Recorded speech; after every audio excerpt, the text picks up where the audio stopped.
There was, in the late 1950s and early 1960s, this thing called Operation Mockingbird, right? And Operation Mockingbird was basically a CIA initiative to penetrate all major media with their assets, right? So whether it's an editor at CBS News, whether it's the editor at the Washington Post or whomever, they would then be on the, let's call it the payroll of the CIA in order to disseminate whatever it is the CIA wanted, right? And this is, of course, the height of the Cold War.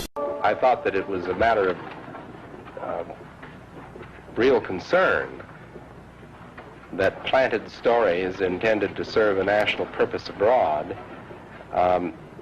came home and were circulated here and believed here, because this would mean that the CIA could manipulate the news in the United States. If the idea is that the media is not directly influenced by the U.S. government, then that's absolutely false. Headley. And I'm Ryan Wolf. Our greatest responsibility is to serve our Treasure Valley communities, the El Paso, Las Cruces communities, Eastern Iowa communities, Mid-Michigan communities. We are extremely proud of the quality, balanced journalism that CBS 4 News produces. But we are concerned about the trouble and trend of irresponsible, one-sided news stories plaguing our country. Millions of people on Earth believe in the existence of extraterrestrials and are having increased sightings and contact. There is life beyond planet Earth, and it is up to the people of Earth to connect and to share and to remember our greater cosmic connections. Boy, if you don't get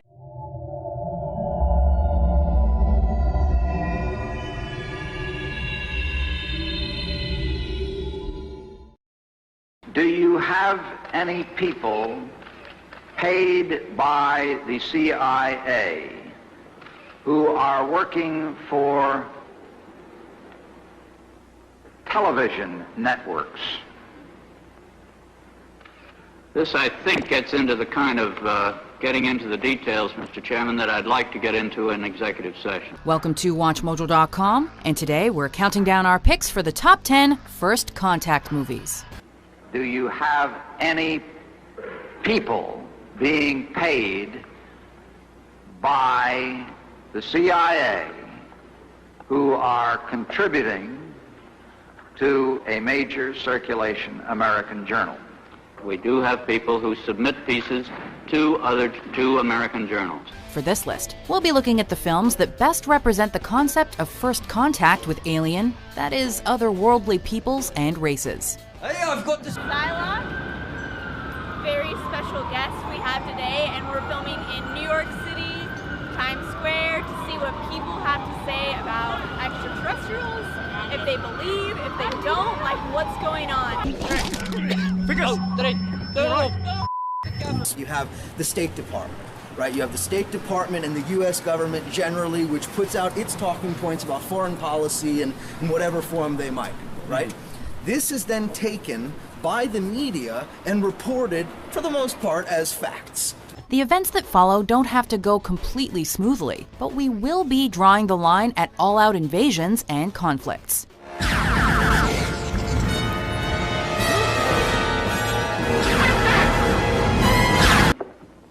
At CBS, we had been contacted by the CIA. As a matter of fact, by the time I became the head of the whole News and Public Affairs operation in 1954, the ships had been established, and I was told about them and asked if I'd carry on with them.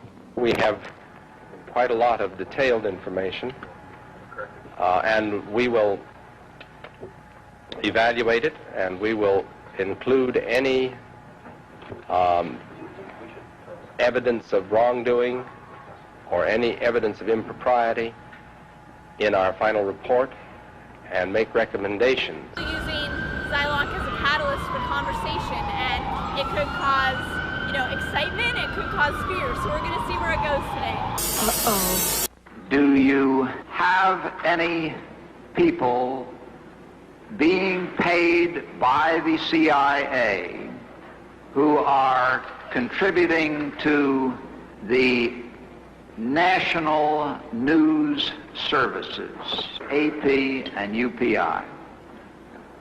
Well, again, I think we're getting into the kind of detail, Mr. Chairman, that I'd prefer to handle in executive session. David Freeman is just barely in his double digits when he's plucked up by an alien spaceship. There's also a covert side, and that would be the CIA and U.S. intelligence here in this country, and intelligence in general, and the way in which it's connected to the media. So look, I give you one example. Somewhere along the way, during his 1,120 light-year round trip to Phelan, young David's brain has become jam-packed full of data and star maps. So you need me and my inferior brain to fly that thing? Correction.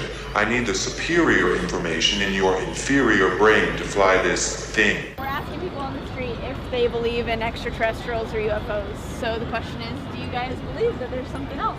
Yes. Yeah. Yeah? Yeah. Like most definitely? Oh, yeah. Definitely. Why so? Why is it such a yes? Because it's vast. Because there's gotta be. Yeah. It's universe is no way there's not. So Yeah. there has to be something here. I mean, no way. God, I hope so. And what do you hope it would be? What do you hope they would be like? Well, it would be. Max, the ship's robotic pilot, realizes he needs David's maps, and that he's plunked the lad in the wrong decade. This is a way of disseminating the government's narrative, the government's propaganda, through this, let's call it a third party of the corporate media, and then giving it some validity in the mind of the American public. So you have direct government influence over the talking points in the narrative. Have people from your world been here before? Before, yes.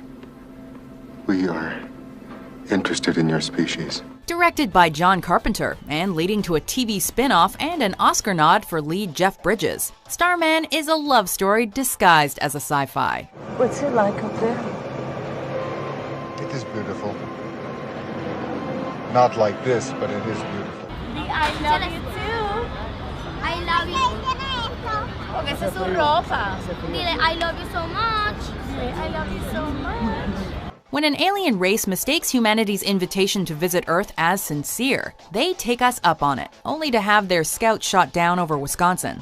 As his people live as pure energy, Starman needs to take a physical form to try and salvage his vacay in the Midwest, and he becomes the spitting image of a widow's recently deceased husband. We represent almost all of the human inhabitants of the planet Earth. I send greetings. Through goodwill and proof of peaceful intentions, the widow agrees to help the alien meet up with his rescue party. Along the way, Starman takes part in the finest of earthly pleasures, driving a Ford Mustang, gambling in Vegas, and making sweet, sweet love. I love you. Controlling the narrative. This is power. This is how the media exercises its power. The media not only influences what you buy, what you eat, what you go to see at the movies or whatever, it influences how you think, and most importantly, how you think about the world and how you think about your place and your country's place in the world. I was on a rooftop in Manhattan, and I was with my friend, and we thought we saw a kite, and we're like, that kite is just, whoa. The kite is, are you listening as well? Thank you. It can neither be confirmed nor denied. Based on a novel by Carl Sagan, Contact is the story of a really good day for the SETI. While the government works towards defunding and even ending the program, Dr. Eleanor Arroway picks up a series of prime numbers, a definite sign of intelligent alien life. 2, 3, 5, 7. Those are all prime numbers, and there's no way that's a natural phenomenon. Holy shit. Okay, let's just calm down. So you want to know, why do Americans think they're exceptional? Why do Americans believe that they're, sent from God to bring democracy to the rest of the world? Because we're told to think that way. That's why. Arriving with the numbers and a repeat of Hitler's 1936 Olympic address is 60,000 pages of data, all of which researchers determine came from the Vega system, 26 light years away. You guys believe in the idea of extraterrestrial or aliens? Yeah. They exist? Yeah. No. Yeah? Yeah. Why do you say yes? Because there's so much stuff out there, it's insane. Yeah, there's like stars, planets, moons. It's like the closest star from us going at the speed of light is like 500,000 years away or something like that. It's getting so into this. So there must be something? No. Yeah, there has to be some. Yeah. Okay, so for you guys, nothing? No. Nothing? For me it is. For you, something? There's gotta be something. Something? I said it has to depend. Yeah. I said it has to. How did we get alive and no one else get alive? Yeah. It's a good question, right? Yeah. A big boom. big boom? The more pieces I put together in this mosaic of facts, the more I realize how monstrous the whole machine really is. It is nothing less of a brainwashing session that apparently is happening on a daily basis in our country.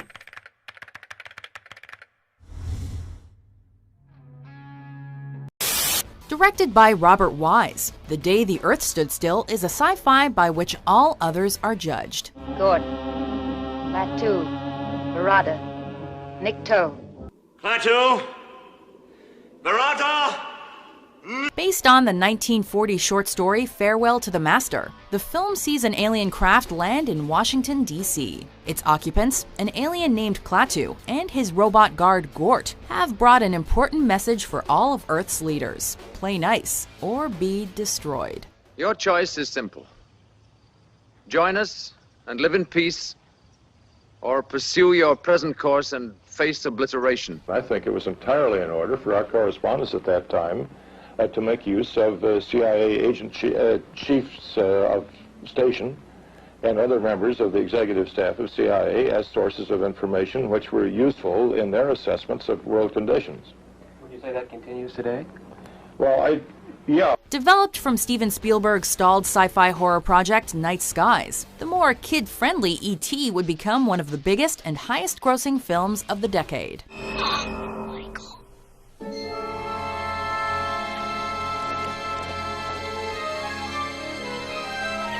Essentially the story of an alien botanist stranded on Earth. E.T. shows himself to be able to restore life, but he also seemingly has Jedi-like powers, including telekinesis and a psychic bond with Elliot, the young boy who helps and looks after him. I could be happy here.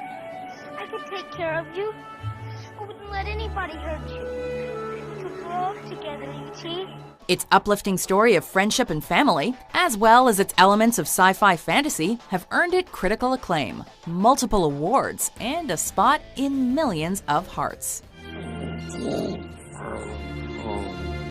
I hope you guys enjoyed that video, and if you have any suggestions of certain questions you'd like us to ask, or anything for the rest of our series, please comment below. And remember, the disclosure is up to us. 18 months ago, the first evidence of intelligent life off the Earth was discovered. It's hard for anyone to say exactly what this 1968 Stanley Kubrick classic is actually about, but let's try it anyway. Although it's easy to be distracted by the film's signature dish, the sentient computer HAL 9000, 2001 is at its core about first contact, in the form of the ominous black monoliths that repeatedly change the course of the film. Kubrick did in fact consider putting aliens on screen, but was advised against using humanoids by author and astronomer Carl Sagan. Disclosure is up to you, and each of us have a role to play, so be sure to share this video and this information with your friends and family. And I hope you have an awesome day, and we'll see you soon.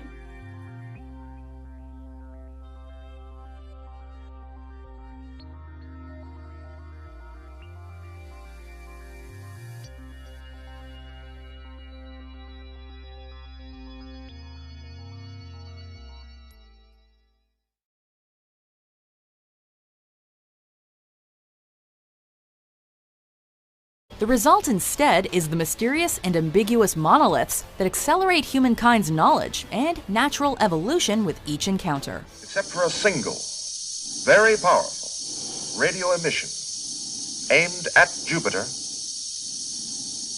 the 4 million-year-old black monolith has remained completely inert.